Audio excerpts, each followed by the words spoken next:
हमारे इस क्षेत्र के साथ दुभात होती है। हम सरकारें बनाते हैं लेकिन वाजिब इनाम हमारे को उसके बदले में नहीं मिलता, तो क्या मैं गलत कहता हूं? और लोग यूं कहते हैं कि इंद्रजीत सिंह अगर चीफ मिनिस्टर से नहीं लड़ता तो हमारे फीत लग जाती, हम चेयरमैन बन जाते, हम शायद मिनिस्टर बन जाते। मैं यूं कहता हूं कि अगर हम पार्टी किसी का जो साथ नहीं देते तो ये पार्टी सत्तासीन नहीं होती। तुम कहां के लट्टू हो? अभी लड़ाई जारी है, जारी रहेगी। आपकी जिंदगी में भी जारी रहेगी, मेरी जिंदगी में भी, जब मैं मर भी जाऊंगा तो भी रहेगी, जारी रहेगी। नमस्कार, आप देख रहे हैं दैनिक साथी हरियाणा। साथियों, इन दिनों अहिरवाल की राजनीति उबाल पर है। कैबिनेट मंत्री राव नरबीर सिंह व पूर्व मंत्री राव अभय सिंह यादव ने जैसे ही राव पर आरोप लगाए, उसके बाद राव हो या उनकी बेटी स्वास्थ्य मंत्री आरती सिंह राव लगातार विरोधियों पर हमलावर हैं। मकर संक्रांति के दिन राव नारनौल से सटे गांव सोहली में स्कूल मालिक राव बहादुर सिंह द्वारा आयोजित कार्यक्रम में एक बार फिर से अपने पुराने अंदाज में नजर आए। राव ने इस स्पीच में जहां अपने विरोधियों को करारा जवाब दिया, वहीं अपनी भविष्य की राजनीति का भी ऐलान कर दिया। वहीं दूसरी ओर एक बार फिर से उनकी पीड़ा जुबान पर आई और कहा कि हम सरकार बनाते हैं, उसके बदले वाजिब इनाम नहीं मिलता। वहीं लड़ाई अभी जारी है और आगे भी जारी रहेगी की बात कहकर राजनीतिक हलचल तेज कर दी है। बता दें कि रेवाड़ी में उनकी बेटी स्वास्थ्य मंत्री आरती सिंह राव भी विरोधियों पर भाजपा को कमजोर करने के आरोप लगा चुकी हैं। अब आपको दिखाते हैं राव की वह पूरी स्पीच जिसमें उन्होंने वो तमाम बातें रखी जो लोग जानना चाहते हैं। आखिर राव का अगला कदम क्या होगा, आखिर वो किस तरह की राजनीति चाहते हैं। इलेक्शन लड़ते लड़ते, हार जीत देखते देखते, सरकारें बदलते बदलते बदलती देखते देखते एक अरसा हो गया। और उस अरसे का मैं एक जिक्र करना चाहता हूं क्योंकि नौजवान पीढ़ी आज के दिन शायद इतिहास से वंचित है, कम से कम इस दक्षिणी हरियाणा के इतिहास से तो वंचित है ही। श्रवण कुमार जी आप कह रहे थे और कंवर सिंह जी ने जवाब भी आपको अच्छा दिया है कि हमारी जब विशाल हरियाणा पार्टी हुआ करती थी,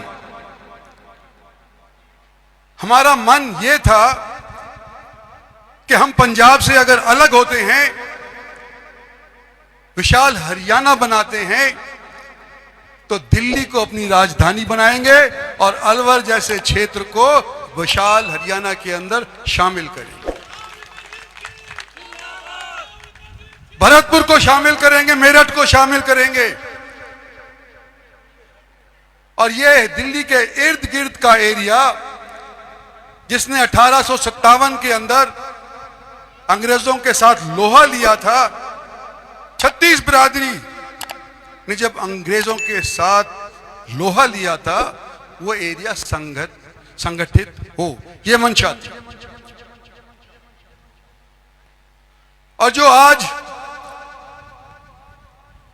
नई पार्टियां बनी, हरियाणा के अंदर राज भी किया, उस टाइम के ऊपर उनका इक्का दुक्का एमएलए हुआ करता था। जब 81 की असेंबली के अंदर विशाल हरियाणा पार्टी के 16 मेंबर हुआ करते थे। जो बूढ़े आदमी यहां बैठे हुए हैं उनको शायद याद होगा। और आज मैं सुन रहा था, नारे लग रहे थे, जगह जगह पे भी लगते हैं, प्रेस वाले भी काफी साथी बैठे गए। राजा राव इंद्रजीत सिंह, हमारा राजघराना तो 1857 के अंदर छिन गया था जब अंग्रेजों के साथ लड़ाई लड़ी थी। अगर आज कोई हमारे को राजा कहता है तो लोगों ने मुझे 6 बार जिताया है, 4 बार एमएलए जिताया और 6 बार लोकसभा का जिताया। लोगों के मन के ऊपर अगर मेरी चलती है, इसलिए शायद पत्रकार गंदू मेरे को राजा कह देते। लेकिन इसमें कोई दो राय नहीं कि मेरे को, मेरे पिताजी को और आज के दिन मेरी बेटी को अगर आप लोगों जैसे लोगों का सहयोग नहीं होता तो आज के दिन आप स्टेज के ऊपर खड़े होकर के आपके सामने भाषण देने लायक नहीं होते। और क्योंकि मेरा लंबा अरसा हो गया है, नई पीढ़ी को बताना चाहता हूं कि जब 77 के अंदर पहले मैं इलेक्शन लड़ा, एक कनीना नाम का हल्का हुआ करता था। यहां पे बैठे हुए 2-4 आदमी आए हुए भी थे। हरी सिंह वहां से एमएलए हुआ करते थे। डिलिमिटेशन कमीशन आई, डिलिमिटेशन कमीशन ने हरियाणा की 81 सीट हुआ करती थी जब हरियाणा पंजाब से अलग हुआ। हर एक जिले के अंदर, उस टाइम के जिले के अंदर हर एक जिले से एक एक एमएलए कॉन्स्टिट्यूएंसी बढ़ाई गई और दुर्भाग्य से एक ही ऐसा हलका था जहां पर घटाई गई। सब जिलों के अंदर बढ़ाई गई और महेंद्रगढ़ के अंदर कनीना की सीट घटाई गई। इस बात की पीड़ा होती है, मेरे को होती है, मेरे बाप को हुई, मेरे साथियों को हुई, आज की नस्ल को होनी चाहिए कि हमारे साथ ये अगर दुभांत हुआ है तो इसके खिलाफ हम लड़ेंगे। और पिछले दिनों के अंदर एक बार फिर डिलिमिटेशन आई, 2009 के अंदर डिलिमिटेशन आई, तो उसी बात को दोहराया गया। सालावास नाम का हलका हुआ करता था, हमारे गांव की एक महिला वहां से एमएलए 2 बार रह चुकी थी और इस डिलिमिटेशन के अंदर बाउंड्रीज इधर से उधर कर दी। चलो संख्या के ऊपर आप कर दो, लेकिन एक सीट अगर कहीं घटाई गई हरियाणा के अंदर तो सिर्फ सालावास के अंदर घटाई गई।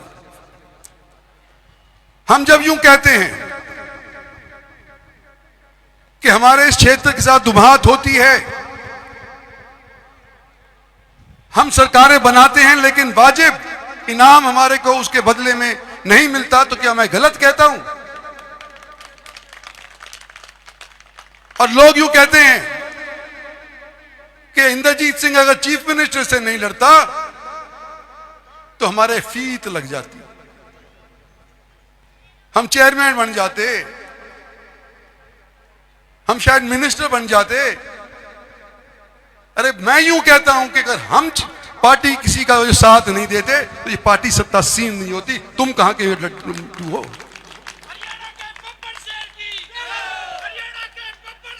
और याद रखो आज अहीरवाल की तरफ से अहीर रेजिमेंट की बात होती है कि मैंने रजांगला लड़ाई लड़ी, जब घुसपैठिए कश्मीर के ऊपर काबिज करने आ रहे थे तो गार्ड्स की तरफ से हमारे लोग जाकर के वहां पर सीन तान करके खड़े हो गए थे। लेकिन क्योंकि 1857 में हमने और आपके पूर्वजों ने अंग्रेजों के खिलाफ लोहा लिया था, इसलिए अहीर रेजिमेंट नहीं बनाई गई।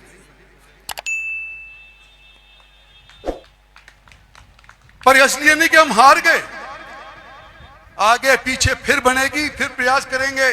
जब तक जिंदा हैं तब तक दम है, तब तक कोशिश करेंगे। कोशिश करना हमारा फर्ज है और फैसला ऊपर वाले के हाथ के अंदर है, हमारी पार्टी वालों के हाथ के अंदर। साथियों, मैं पहली बार जब इलेक्शन लड़ा, दोबारा से दोहरा रहा हूं वैद जी,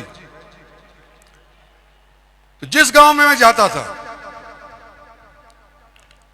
मारो स्कूल बनवा दे,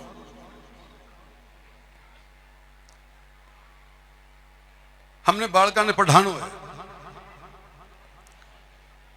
और खूब कोशिश करी।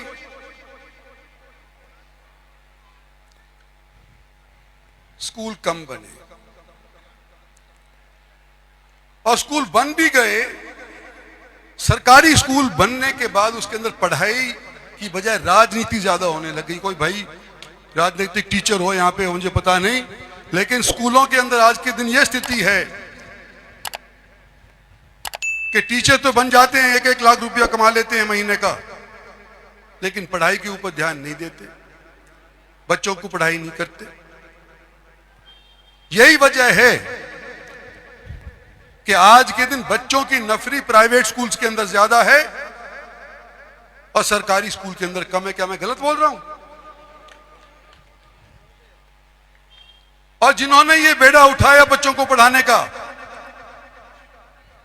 उनमें से एक हमारे यहां साथी बहादुर सिंह भी हैं।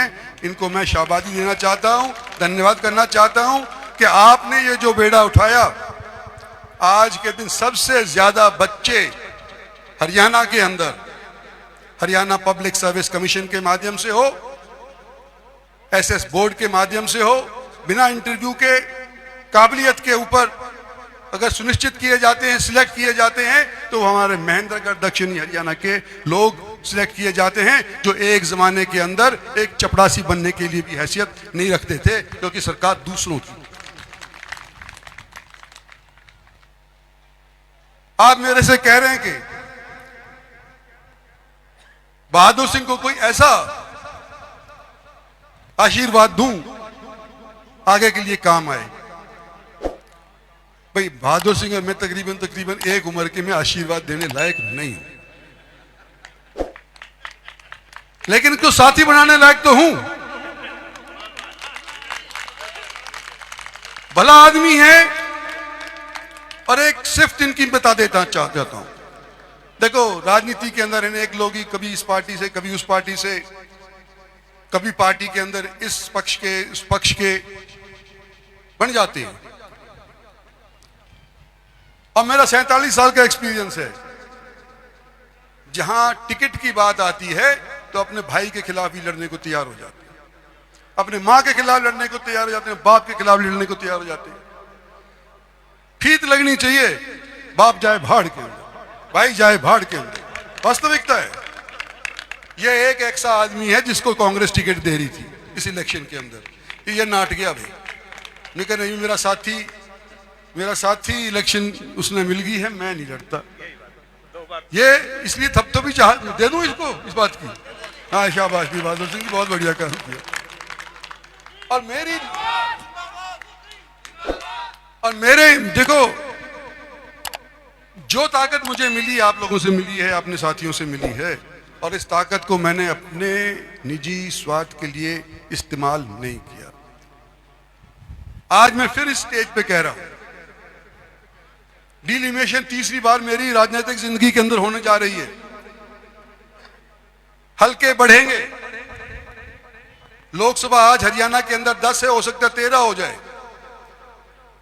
विधानसभा हरियाणा के अंदर आज के दिन शायद बढ़ करके 113 या 115 हो जाए, आज 90।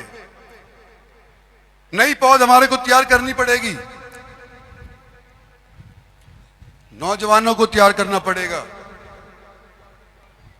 पर उसको तैयार करना पड़ेगा जो पिछलग्गू ना हो।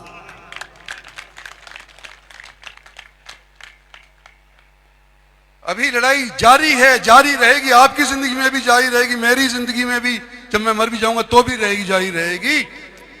जब तक हम अपनी हक लेने के लिए, लड़ने के लिए तैयार नहीं होंगे, तब तक हमारे को कोई हक आज के दिन नहीं देगा।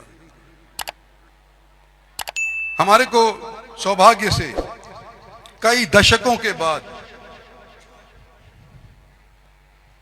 एक मेजॉरिटी की सरकार हासिल हुई है। सन 14 ने कायाकल्प कर दी जनता ने।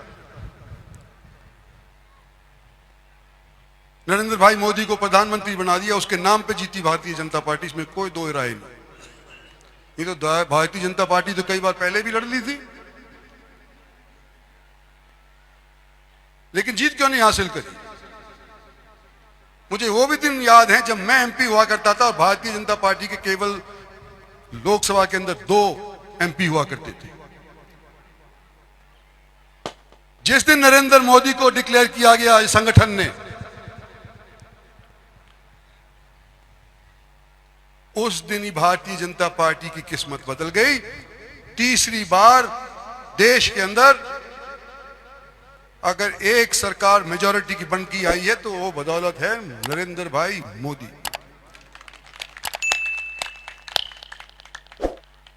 मैं इस कार्यक्रम के अंदर अपनी पार्टी का प्रचार नहीं कर रहा, लेकिन वास्तविकता जरूर बता रहा हूं। पार्टी का तो प्रचार जब करूंगा जब इलेक्शन आएगा। लेकिन कई लोग जो यूं कहते हैं